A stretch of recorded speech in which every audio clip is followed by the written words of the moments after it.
Before we begin, we would like to acknowledge the Wurundjeri Wurrung people who are the traditional owners of the land on which we film in today. We recognise their continual connection to land, water and culture. We pay our respects to the elders past, present and emerging, and we support their fight for truth, treaty and voice. Hi, my name is Kristy. And I'm Andrew. We're here to welcome you to the first episode of Gone Mental, The reboot. My name is Kristy Ann Mounsey. I'm an autistic woman who has experienced trauma and deep emotional distress. I was diagnosed with bipolar in 2003 during a 7-week stay in Bungarraby House, the psychiatric ward of Bloodtown Hospital In Sydney. I co-facilitated a bipolar support group in the Blue Mountains for 4 years. I've done a certificate 4 in mental health. I am a trained emotional CPR facilitator, and I'm an advocate for an activist for social security rights and welfare reform. I'm also on the board as Super CRO. I'll pass off to Andrew, who'll do his own introduction now. Okay, I'm Andrew. Kristy and I have been dearest friends for about a dozen years. We met at a course at TAFE. I was doing a diploma in dual diagnosis. Kristy was doing, mental health? We became good friends over the next couple of years. We've been rogue mental health advocates together and separately. I have a psych major from a very long time ago. In fact, just as Kristy was being born, I was studying psychology. I'm a qualified hypnotherapist. I've worked in and out of IT for about 30 years. Long periods of unemployment, quite a few things, most of them don't pay. Let me see, what else do you think the viewers would like to know? The viewers, it would be helpful if they knew about your experience of mental health. Yeah, that's a good idea. I'd long suspected that something was going on. My major fear was that I'd been touched by my mum's depression. I'd had something going on for a long time. I couldn't really put a finger on what it was. I went through probably a dozen different misdiagnoses and dead ends and red herrings before I got my formal diagnosis in 2005 of bipolar. I had been, during that time, unknowingly self-medicating with tranquilizers. I could always get a script for them. I knew I wasn't an addict, so I was never in trouble. They would always give me these tiny tablets, and I found that one tablet was usually too much, so I got a pill splitter, and I would divide them into halves and quarters, and you could hardly see this quarter of a tablet that I would take as a sort of a top-up dose. What I thought was going on was that I had trouble with double vision and problems with concentration. It seemed to use bright light, and I would take a small dose of this tranquilizer, and sometimes it worked, often it didn't, but it seemed to be about the only thing I could do until I got the diagnosis of bipolar type 2 in 2005. The doctor whom I happened to meet, had been a psychiatric registrar. So he looked at me and he said, "I think you have bipolar." I thought, really? Initially he said it as kind of a joke. The reason that conversation came up was that I'd had trouble sleeping. Now, we can do a whole other episode on this, and I think we should, but just briefly, one of the few things that the Liberal government did, in my opinion, and the opinion of many people, in 2002 they introduced something called the Better Health Initiative, which did things like bring in the 10 or half a dozen visits or whatever for specialists. And one of those specialists was psychologists, and it put the bookings for psychologists through the roof within a few years. It also gave GPs, I think most GPs had this, a basic training on signs of mental illness. And the key first indicator was disturbed sleep. This chap pinged me for it, and he used, I believe, his further experience of people with mental illness. He said, "I think you got bipolar." He gave me a really weak sleeping tablet initially, which was like drinking a glass of water. I asked for something stronger. He said, I think you've got bipolar with only about this much drug. And when that sleeping tablet didn't work that well, he said, I think you should go for the diagnosis. I asked him what the alternative might be. He offered me quite a strong sleeping tablet, which he said had a side effect of memory loss. I said, I'll take the diagnosis. That's how I got it. He recommended to start with an SSRI, which was an antidepressant, and they have what's called latency. It takes about a fortnight of taking the medication before the effects start. So during that time, I did keep taking the tiny doses of the antidepressant. I'm getting confused now. I kept taking the tiny doses of the tranquilizer. After a couple of weeks, the SSRI did kick in. I didn't really notice it, but I thought, no, I need more than this. I was going through what I like to call a controlled nervous breakdown. It was a fortnight where I couldn't sleep and I was in a state of high agitation the whole time. It was horrible. I couldn't sit still. I couldn't concentrate, and that for me is the worst thing in the world. I'm very focused, I've been called a head person by many people. If I can't think, that's terrible. So I went to emergency in a state of quite high agitation. I asked the on-duty psychiatrist, not psychologist, if there's anything else he could prescribe for me. He put me onto an atypical antipsychotic, which was also a mood stabiliser, and that worked right away. He put me on quite a high dose. Later said it was the equivalent of a couple of sledgehammers, and it worked. It got me sleeping, which was the initial reporting symptom, and it stabilised my mood. It was just the right medication, and together with the antidepressant, I've been on those two meds, and I've been stable ever since. It's been the difference between night and day, and it's wonderful. The conversations I've had with Kristy, I've had many conversations with Kristy. We talk about things, she asks me questions, we have long chats, which is one of the reasons we wanted to do these videos. I kept saying, we should be filming this. That's part of what we're doing. She and another chap I knew, in fact, from the bipolar group, guided me into thinking that I may have Asperger's as well. I'm now convinced that I do, and that Asperger's is the foundation condition, and that bipolar is kind of the icing on the cake. It's not that one was a misdiagnosis. I believe they're both correct. Okay, but in another episode we'll talk about our experiences growing up with a parent with a mental illness. Okay, the next step is we've got to talk about what is recovery, and I've got a definition to read out from the New South Wales Health. According to New South Wales Health, the term recovery is used widely throughout the mental health sector. It can have different meanings in different contexts. The NDIA defines recovery as achieving an optimal state of personal, social and emotional well-being as defined by each individual while living with or recovering from a mental health condition. The term recovery in relation to mental health can be misunderstood as it is often confused with the medical understanding of the word, which may mean being cured or having no symptoms. For people living with mental health, recovery is about a person's whole life, not about their illness or symptoms. It is personal and will mean different things to different people. Recovery and the recovery-orientated approach focus on someone getting back control of their life, which may or may not include living with symptoms. This may involve building or maintaining hope and optimism, strength and abilities, an active life, a positive sense of self, a meaningful and purposeful life. Andrew, have you got a personal definition of recovery?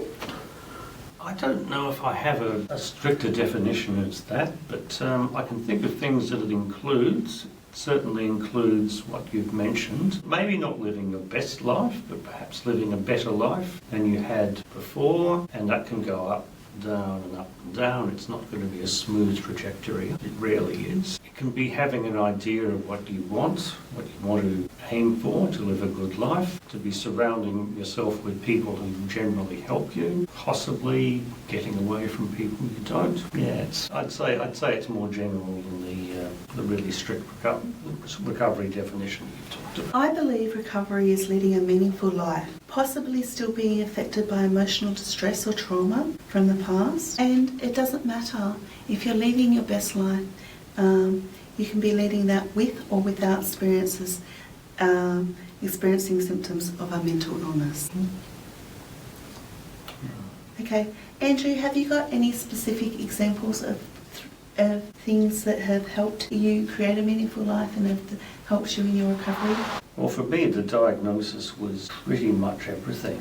But the journey from there was experienced quite a lot of peace, calmness that I'd never had before, and really adjusting to it. So I don't know that I can really answer the question that precisely, which is unusual because I'm very much into precision, as Kristy knows very well. The three things that I feel have helped me most in leading a meaningful life are my personal relationships with family and friends. That has been key in my recovery.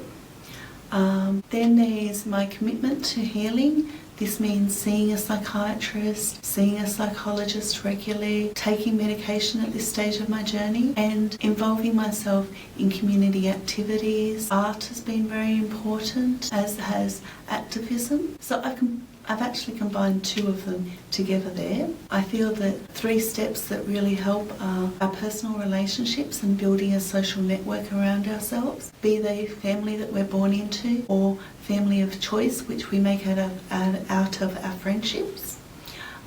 Commitment to healing and taking the measures that are going to make your life better. And the third one being meaningful activities, such as, for me, it's art and activism. For other people, it could be a job, it can be anything that makes you want to get up in the morning. I think getting up is very key to mental health because it's really hard when you're depressed to actually have that motivation to pivot yourself into the daily activities. I've just thought of something perhaps I can add to that. Before diagnosis, I would wonder what on earth was going on, and I would try to push myself to just get through it. I'm far less inclined to do that now.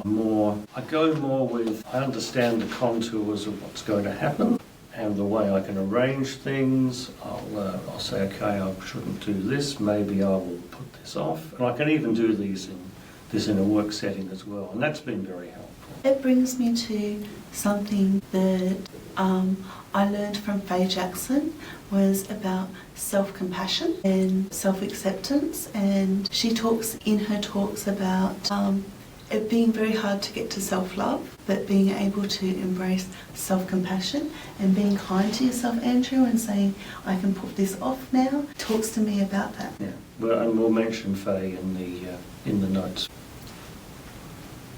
My journey of medication has been interesting. When I was first diagnosed, I was in the psychiatric hospital. And how long ago was that? That was in 2003 when I was 22. They put me on a range of different medication. Many of them had side effects. One of them made me incontinent. The doctor didn't believe that it was the medication that made me incontinent. He was like, poor pet, are you nervous? Once I stopped that medication, incontinence went away. Then they put me on SSRIs, and one of the SSRIs made me suicidal, and I attempted to take my life twice. Then I took myself off all medication, and that went well for about 5 years. I first saw my psychiatrist, and then I asked to get and he said, oh, you must be on medication. And then I was getting proceedingly better. I made an appointment for a second opinion, and the doctor said, whatever you're doing, Kristy, just keep doing that. And so I had no medication for 5 years, frequent visits to the GP, no episodes. But then when I went back to do my teaching degree, I became unwell and I started hallucinating a little bit. When I was in the psych hospital, I was in full-blown mania and I was hallucinating a lot. Later on, when I was doing my teaching degree, I had some mild hallucinations around head lice. I couldn't tell when the kids actually gave me head lice, which they did do, or when I was imagining that I had head lice from the hallucinations. I decided to go back to my GP, and he put me on some medication. He made a phone call to a friend of his who was a psychiatrist. We managed on medication for a while, and then a few years later I had 11. I had tried to set up a business. I dropped out of my teaching degree, by the way. Well, that was a while before that. That was before you met. When I had my business, that's after I did my teaching degree. I enrolled in Mental Health Cert 4, and that's where I met Andrew. That was before he did his diploma, and we became friends. And then in 2011, I had a breakdown trying to set up a business. Some people really object to the word breakdown. I really like it. Some people prefer the word relapse, but it was certainly a relapse of symptoms. I would describe it as a breakdown. I saw it happen. Yeah, Andrew watched. Then I got sent to a psychiatrist. It was Blacktown Hospital psychiatrist in Sydney, and I managed with that for a number of years with varying success. I went off medication for a few years because I wanted to have a baby, and I was worried about the side effects that would happen to the baby. The baby never happened, and then later on, then I went back on medication after my former fiance left me, and I managed on medication ever since. I did try to go off medication last year, and that was very unsuccessful. So I'm back on medication. I hope one day I can live without medication. It does have various side effects and things, and that would be a dream of mine, but it's not a goal I'm ready for yet. My life would have to be very stable for that to happen. What about you, Andrew? Before my diagnosis, I was unknowingly self-medicating. I had discovered that taking very small doses of a tranquilizer seemed to stabilise what I thought were problems with my eyesight. Yeah, it sounds very odd, I know. I later worked out this was an Asperger's symptom that I'd had. I went through a number of misdiagnoses before I had the bipolar diagnosis and the eventual self-diagnosis of Asperger's. I would find, particularly at work when I was looking at a computer screen, that sometimes when it was too bright, I would feel fatigued. Now I got special glasses for screen work, which just didn't work. I found that taking small doses of a tranquilizer sometimes made it better. So I was effectively on tranquilizers for maybe half a dozen years. Now, the one thing the doctor was very concerned about, but I wasn't at the time of the diagnosis, was that I might be addicted to tranquilizers. Now, I knew I wasn't, but he was quite concerned to get me off them. So at first, I was started on an antidepressant medication, which was also an SSRI that Kristy mentioned as well. Now, the thing about many SSRIs is they have a delay before they start working. I think this one has a latency of about a fortnight. So I kept taking just the tiny doses, and we're talking a quarter of a really tiny tablet sometimes. You just about need a microscope to chop the pills into the small sizes I used to take. And I had a pill splitter for that purpose. Eventually, the antidepressants did start to work. I won't say that I noticed them straight away. I think that was quite gradual. But I was still quite agitated. I had what I like to call a controlled nervous breakdown at the time when many people are having their midlife crises, so I think maybe it sort of fit together. And I went to a hospital one day in quite an agitated state and asked if there's any other medication I could get to help me. I was put on what's called an atypical antipsychotic, which happened to also be a mood stabiliser. That worked straight away. Also proved to be the very best sleeping tablet I'd ever had. I had been put on sleeping tablets at the time of my diagnosis for bipolar. None of them worked. This one worked very well. So by that somewhat less than straight method, I found the two medications I needed, and I have been stable ever since. One of the things I'd I'd like to talk about in relation to recovery is the importance of peers, is the importance of people on your journey that also have diagnosis of or lived experience or living experience of mental health issues. There's many different ways that people can talk about mental health issues.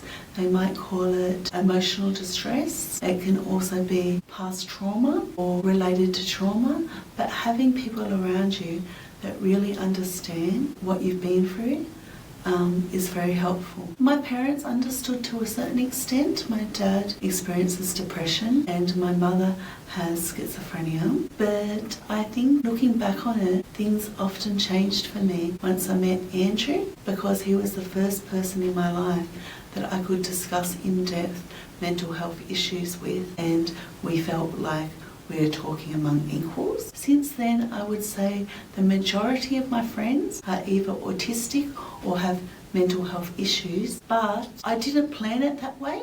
I will be friends with everyone. I like to think that birds of the feather flock together, and I've attracted the most amazing people around me, many of whom have suffered from deep distress. Having friends and family that are willing to discuss what it's like to live with mental health issues, people who have living experience of emotional distress, people who have gone through traumas, that's been one of the greatest benefits of my life. And because these wonderful people are in my life and might not have been in my life without my lived experience of mental health issues, I wouldn't change the fact that I have lived experience of mental health issues. That doesn't mean that I don't want them to improve in the future.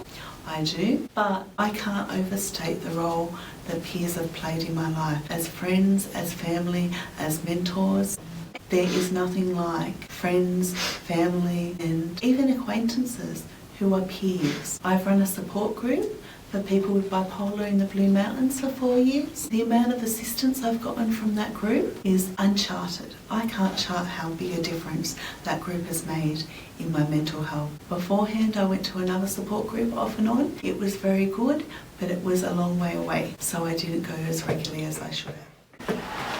It was a really big struggle to get onto NDIS. The first time I applied for NDIS, I didn't get any support to apply, and it was really hard and I got knocked back. First they lost my paperwork for nearly a year, and then I got knocked back. I made 2 phone calls and I marched into their office and said, what's going on? Why haven't I heard? And with a support worker, and then they suddenly found my paperwork. And then about a week later, I got a phone call, and that phone call said, yes, they acknowledged I had bipolar, and yes, they acknowledged that I had autism, but it didn't affect my daily life. I was lost for words. I didn't say anything back. I was just in shock. I expected to be knocked back, but the first round, because I knew from past experience with friends that you usually don't get NDIS the first time you apply for it. So I then put in another application, but I actually used the services of Flourish to help me get all the documentation. It took a year to do that, and I had a lovely worker helping me. But just as we were coming to the end of everything, I got asked for more evidence that I was autistic. What they really wanted was an occupational therapist report, but I couldn't afford one. So I sent an email to Bill Shorten's office, then Minister for NDIS, I believe was Stuart Roberts, and Senator Steele John's office. Senator Steele John's office called me back within an hour of getting the email, and they put in an inquiry on my behalf, which was taken as a complaint. And they said, how can Kristy afford occupational therapist assessment for her daily functioning if she's on DSP? Because I'm on the disability support pension. So within a week of that happening, I was granted NDIS. I had less than a week before my first planning meeting. The first package I was offered I thought was amazing, but since then I've been able to increase my package of services available, and with NDIS you get given a core amount that you can spend on services. It really has been quite revolutionary for me. In the past I was limited to how often I could see a psychologist, because you only at the time got 5 sessions or 6 sessions or so under Medicare.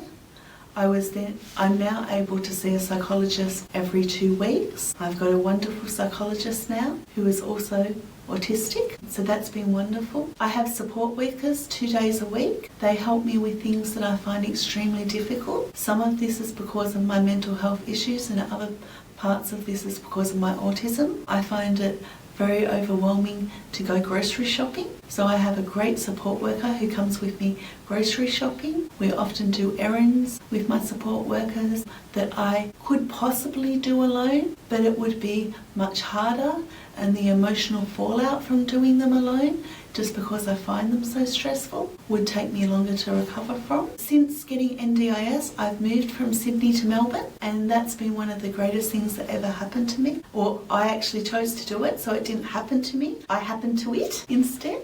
So even on a bad week where I don't travel to see Andrew and I don't see anyone else, it ensures that I see at least my friend Pete and the 2 support workers that I see every week. So that improves my life because I'm seeing more people and they help me get out when I don't want to.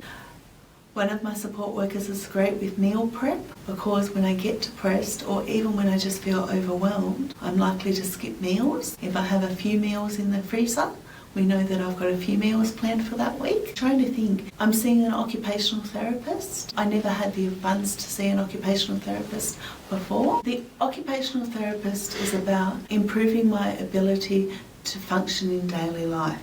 The occupations of daily life doesn't mean just employment.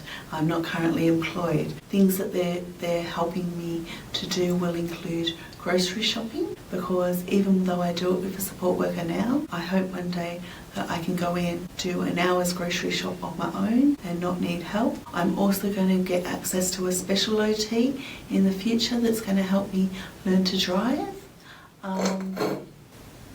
Shut up. Occupational therapy is going to help me learn those day-to-day living skills. Unfortunately, I didn't really get growing up, not because my parents lacked trying, but for a variety of reasons related to my disability. I need help with day-to-day living things. My dad has a saying, "Why are you so good at the big stuff, Kristy, and so rubbish at the smaller stuff?"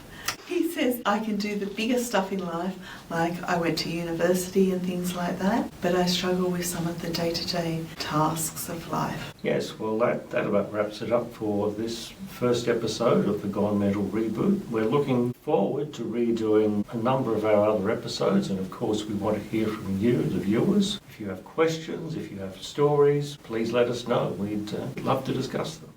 This episode of Gone Mental is in memory of Paula-Marie Cavanet. She will always be our friend and we will never forget her.